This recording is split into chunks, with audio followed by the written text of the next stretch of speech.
Ladies and gentlemen, welcome to the content patch for the 22nd of Feb 2013. My name is TotalBiscuit with today's gaming news and comments. Coming up in the show, PlayStation 4 clarifications, more information is coming your way, including whether or not the PlayStation 4 requires an internet connection, the PS4's support of 4K video, and whether or not 3D is a focus in this product, as well as the used game argument finally answered, and the official technical specs of this machine, including whether or not it happens to be 64-bit architecture. So one of the burning questions I had yesterday, as did many people, was whether or not the PlayStation 4 actually required an internet connection.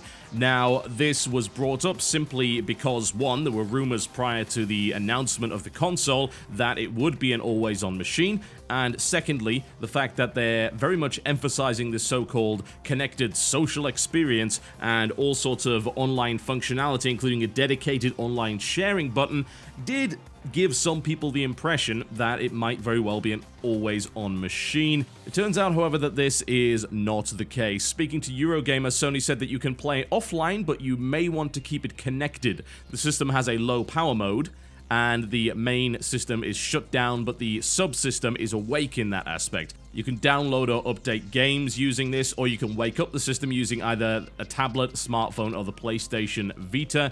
All of these things are, however, optional. You can go offline totally, Sony said. They also said social is big for us, but we understand that there are some people who are antisocial. Alright, you're getting a little bit close to the bone there, Sony, but hey. So if you don't want to connect to anyone else, you can do that. Alright, well, that's pretty good news as far as I'm concerned. I don't feel we're ready for an always-on console yet. Quite frankly, I don't see the reason for it. When I say always-on, of course, I'm talking about always-on internet connection. This is not useful for a lot of people.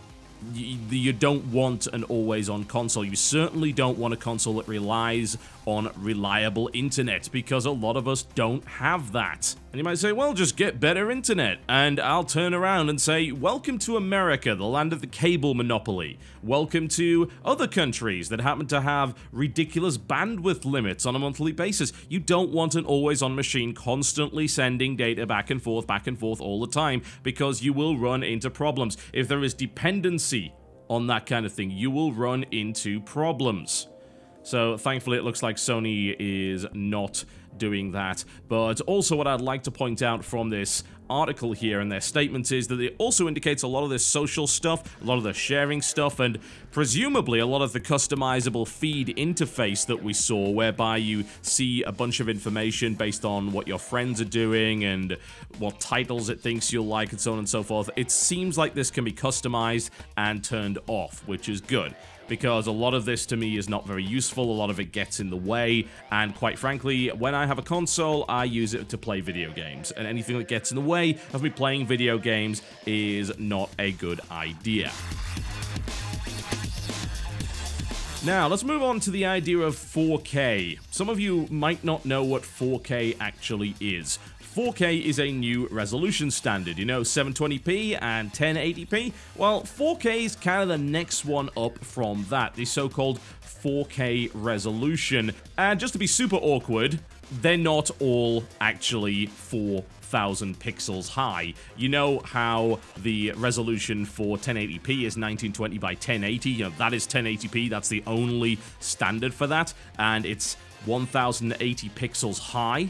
Well, 4K refers to the horizontal resolution, but it's not consistent. So there are a number of different resolutions available. 4K Ultra HD, also known as UHD, is 3840 by 2160. That's a 16 by 9 aspect ratio.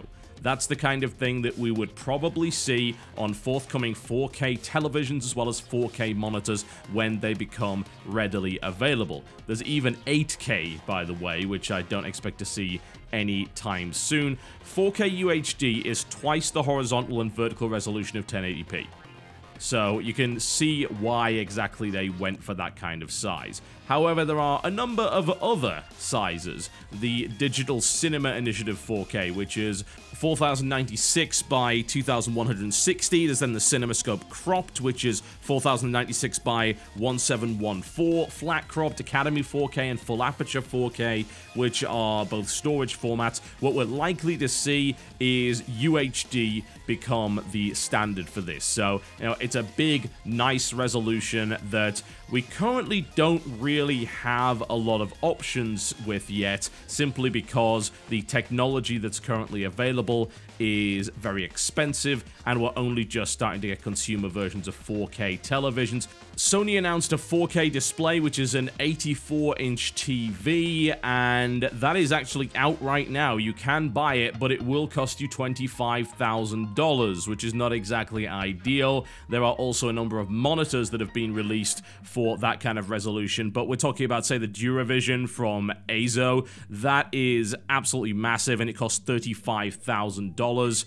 So this stuff is just, quite frankly, not actually worth looking at yet. There was speculation that Hisense would release some 4K displays at under $10,000, but we don't really know about that either. There is a Sharp monitor that is this kind of resolution, but it's only a 32-inch display, and that is $5,500, which, you know, that's actually kind of affordable-ish. I mean, come on, you're buying a monitor for the cost of the highest end PC, really, so it's pretty ridiculous. But one way or the other, the idea of 4K is not, in fact, to be ready right now. It's to be ready for the future. The problem, of course, with the PlayStation 4 is that it will not support 4K games, because let's be honest, even PCs are going to struggle with this stuff, even the highest end. You need a very, very powerful PC to play high-end games at the current ultra-wide resolutions like 5780 by 1080. Now, that's the 3-monitor NVIDIA Surround or Eyefinity setup. That takes a lot of horsepower, and this is something that has twice that vertical resolution. It is a lot of bloody pixels. So this is something that we will probably see start to crop up within the next few years, but currently the standard's sitting at 1080p, and a lot of people don't even have 1080p capable displays. However, the PS4 has been confirmed to be able to display 4K video and photos, but it's not going to be a 4K gaming device, which is, in my opinion, totally fine, because that is just extreme.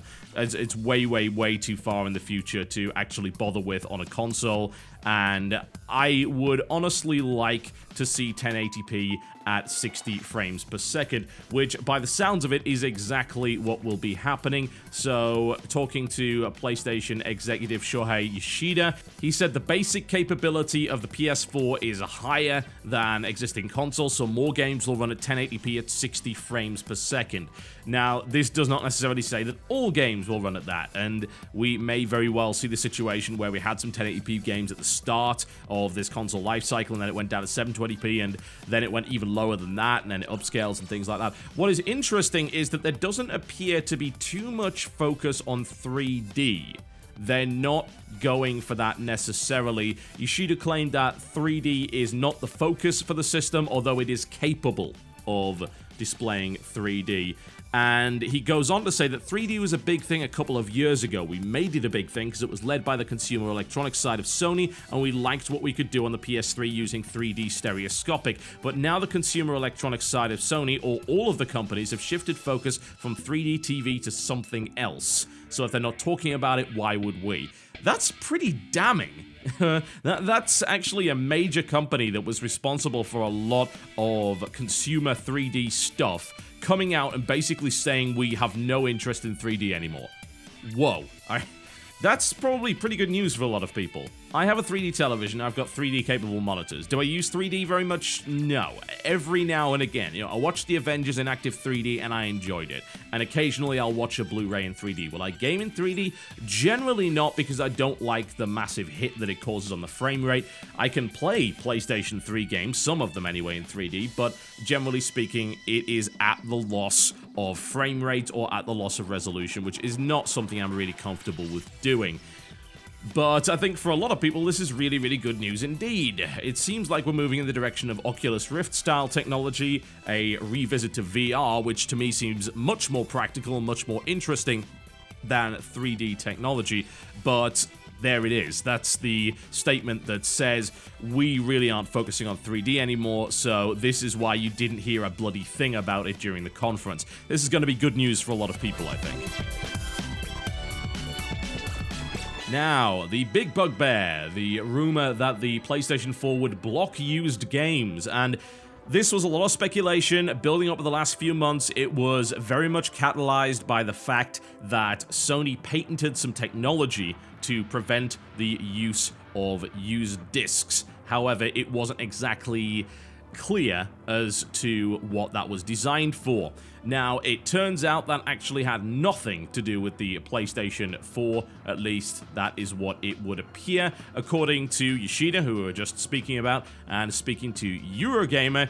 He said there was a general expectation by consumers that they purchase software in a physical form and they want to use it everywhere, so that is his expectation as well. There was a little bit of craziness actually going on in this interview, funnily enough, because the Eurogamer fellow by the name of Tom Bramwell asked whether or not, if you buy a PlayStation 4 game, Sony is going to stop a consumer from reselling it. And there was a little bit of back and forth between the Japanese PR advisor and things like that, and he eventually said, so used games can play on PS4, how's that? And I guess that's, that's pretty much as much confirmation as you could want, really. Nothing particularly ridiculous. And I think, honestly, this kind of lines up with the speculation that I made on this subject a little while ago, where I said, I don't think they're going to attempt to block used games yet. I feel that we're going to get maybe one, possibly two generations of hardware that are focused on digital media and focused on basically training consumers to consume digitally rather than physical, and also training them into the digital sales cycle and the facilitation that is provided by PlayStation Plus and things like that.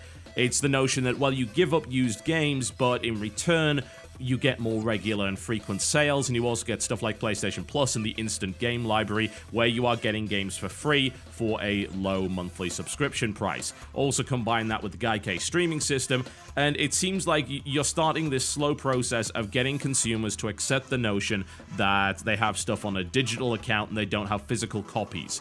So I'm intrigued to see where this goes. But it looks like we're not going to be seeing any used game blocking from Sony as of yet. That, of course, leaves the ball in Microsoft's court as to whether or not they will decide to do that with their new system. We will find out fairly shortly on that one. And by shortly, of course, I mean at E3.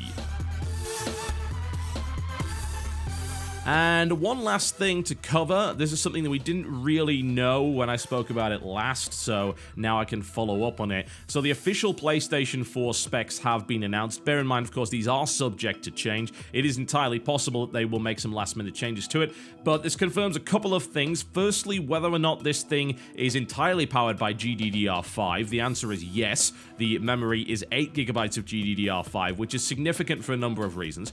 And secondly, that the CPU is an x86-64 based architecture, an instruction set that is designed to handle 8 GB of memory. It would have been very odd to see an x86 without the 64-bit component. That would be strangely out of date, and unless some kind of techno sorcery was employed, it wouldn't have properly supported 8 GB of RAM to begin with. Those of you running 32-bit Windows, of course, know the pain of having 4 gigs of combined RAM, your VRAM and your DRAM, and then getting to the point where it's not actually using all of that, which is kind of silly. So this is something that we know. This is pretty much good news because, once again, it means that the system's actual programming side of things is hopefully going to be a little bit more PC friendly, so hopefully we'll be seeing better ports and we'll just be seeing a little bit more consistency between console and PC for a little while, whereas lately we haven't been seeing that at all.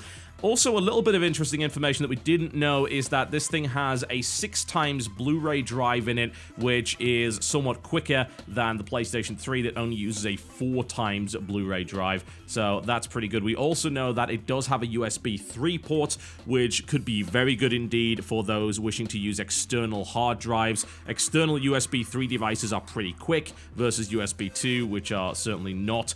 And of course, it also includes built-in Ethernet, Bluetooth, and wireless capability, as we would expect. Now, on the subject of the 8 gigs of GDDR5, it's pretty hard to comment on this because there isn't actually a consumer device which currently has this much memory. GDDR5 is used on graphics cards primarily. We can't just shove it in a motherboard the way that we do with DDR3, which is of course the current standard. It's really hard for me to say because it doesn't seem like anyone really knows the implications of this aside from the developers themselves, and they don't seem to be talking yet on the subject. It looks like, on paper, that this is a really, really good thing. I mean, the fact that there's 8 gigs of RAM to begin with is fantastic. You know, that's a nice leap up from what we've currently got. That's comparable to most modern gaming PCs. Hell, a lot of people are still gaming on 4 gigs, which you can do. There's no real problem with that. There aren't all that many games that would take enough memory to justify having 8 gigs or higher, but it's certainly useful in certain circumstances. I use 32 because I have a huge amount of editing software and I have to really let it eat a lot of memory for encoding big files. But one way or the other, 8 gigs of GDDR5 is kind of crazy. I mean, I think my card has 1.5 gigs on it, and the NVIDIA Titan card has 6. So consider that this thing has 8, but it's using GDDR5 for everything, whereas that's not what a PC does. That's a very odd thing indeed. This means that the architecture is different in a way that I certainly don't fully understand, and doing a direct comparison to a PC would be tricky, to say the least. I want to hear more about this. Is this a big deal? It's hard to say. 8 gigs is a big deal. 8 gigs of GDDR5, you would think is a big deal. But it's hard to say. Is there a downside to it, aside from price?